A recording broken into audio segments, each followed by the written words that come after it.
If it happens to feel like your favorite team has fallen into a rut of rampant mediocrity, guess what? They have. Good morning to you. Good Tuesday morning from Milwaukee. I'm Dejan Kovacevic of DK Pittsburgh Sports.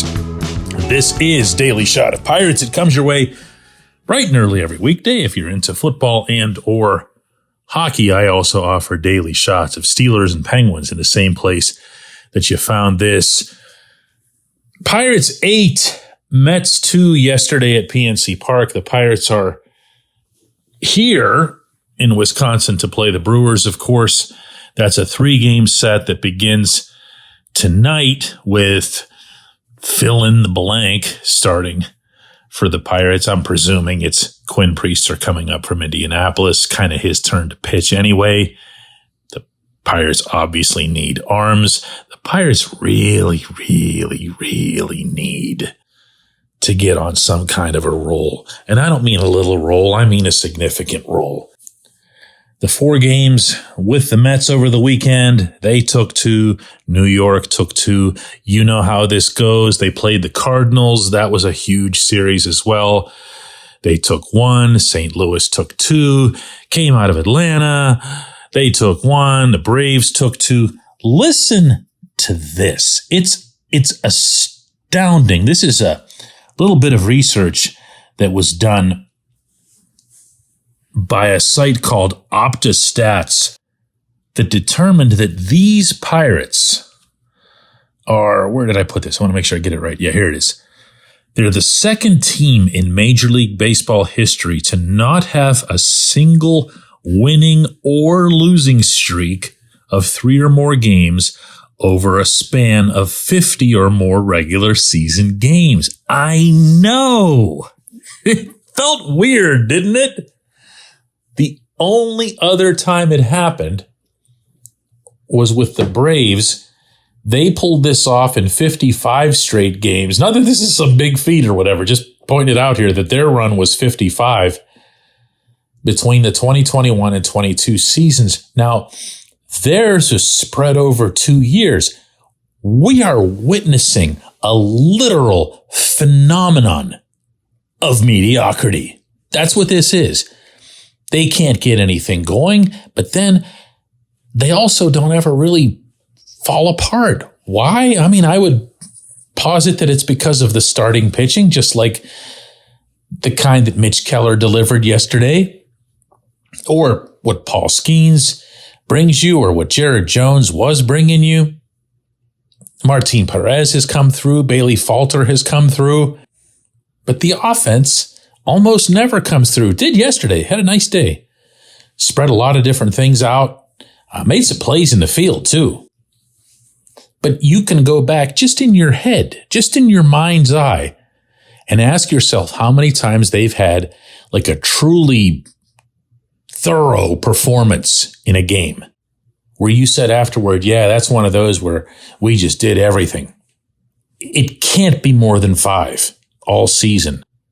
And there tends to be a single culprit in these scenarios, and there is in this one too, and that's the offense, because the offense is the one that shows up the least often. It's potentially a great starting pitching team, so they're going to get that a lot. It's not necessarily a great defensive team, but they're capable of it, and they're capable of both of those things way more than they are of hitting the ball. So here they are. And by that I mean, literally, here they are in Milwaukee, ready to step into the house of horrors, ready to step into the place where probably about half of their ugliest and most excruciating losses have occurred over the last 20 years or so. And if you're not the type to buy the haunted house philosophies, well, I mean, the Brewers are really good too. They're in first place, and they're in first place in the Central by a mile. And they've got it all. They've got the pitching. They've got enough hitting. And the one thing that maybe stands out about these Brewers compared to most of the ones from recent years is that they can catch the ball as well. They did some dynamite things in the last series up here a few weeks ago, which I also covered. But where's it going to go? When does this either pivot in one direction or the other or come to some kind of conclusion, because now we know, based on this research, that it's not going to last forever. They're either going to start winning a bunch or they're going to start losing a bunch.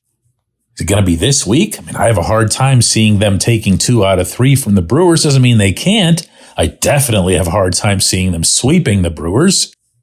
But then I also have a hard time seeing them, going on some kind of slump because they've got the White Sox down the road in Chicago right after this.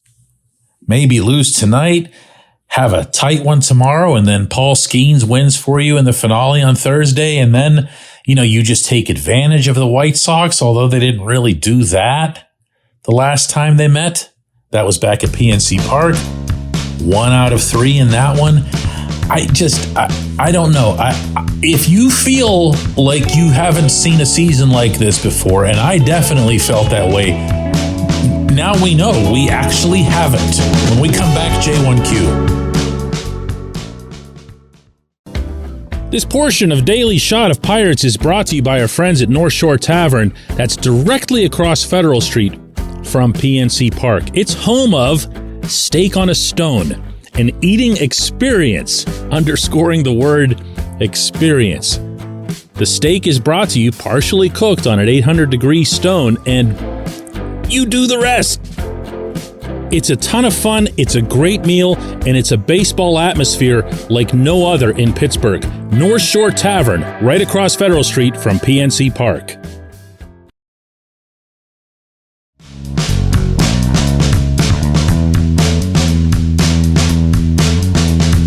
Today's J1Q comes from Phil, who says, DK, I agree with your analysis of the Pirates' overall offensive problems, and maybe firing Andy Haynes would help.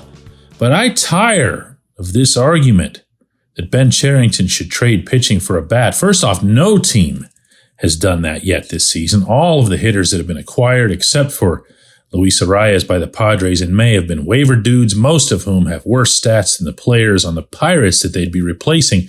Would it really be smart to trade, say, Bubba Chandler and Termarr Johnson, because it might take that, to get Vladimir Guerrero Jr.? I don't do hypothetical trades, my man. You probably know that. I think you've been with me for a while, both in terms of listening and reading my stuff. And I'm not going to entertain this. I know exactly this much when it comes to this situation. I don't care about winning or losing trades. I care about winning games. There is a whole separate subsection of fandom of all teams in all sports that obsesses over who won this trade, who won that trade. Let's do a top 10 list of this GM's many moves over the years, and you'll see ridiculousness. I'll just give you an example here. It's in hockey because the Penguins were the most recent team to win a championship in Pittsburgh. You'll see fans of the Penguins go back in time over Jim Rutherford's moves that were made around the period in which Rutherford led the Penguins to back-to-back Stanley Cups in 2016 and 2017. Some of those moves, in fact, a good many of them, were significant contributors to the playoff run and then to the playoff success. And that doesn't get weighed. It's just, who did he give up and who did he get back? And to me, that's just mind-blowing. But I can promise you that there are people who are the action takers, the sports executives, who also fear this sort of thing. They don't want to lose trades. They want to either win them or, and they'll all tell you they're okay with this, tie them. Because it's the trade that helps them and helps us, and it's just good for the players, good for the teams, blah, blah, blah, blah, blah. But there are those executives who are really uptight about this sort of thing. That floors me. The objective of the games, plural, is to win them. And the reason you want to win them is to win a championship. Or, in this case, to further your cause at the big league level. I'm all about that right now. I'm looking at Paul Skeens right now. I'm looking at Jared Jones here right now. Mitch Keller here right now. Brian Reynolds. Say what you want about the current supporting cast, and I've said plenty, but you're not going to have a core group like this at their peak forever. You're just not. I'm of the belief that this is a good time to go and get that extra run that they're missing. And if they trade Bubba Chandler or whoever pitching prospect, Chandler's the one that most people talk about. I'm not sure that he should be. I hear more and better things about Braxton Ashcraft. But if you move him and you get back a bat who helps you for the next 3-4 years, whatever it is, I don't care if you lose the trade. I really don't.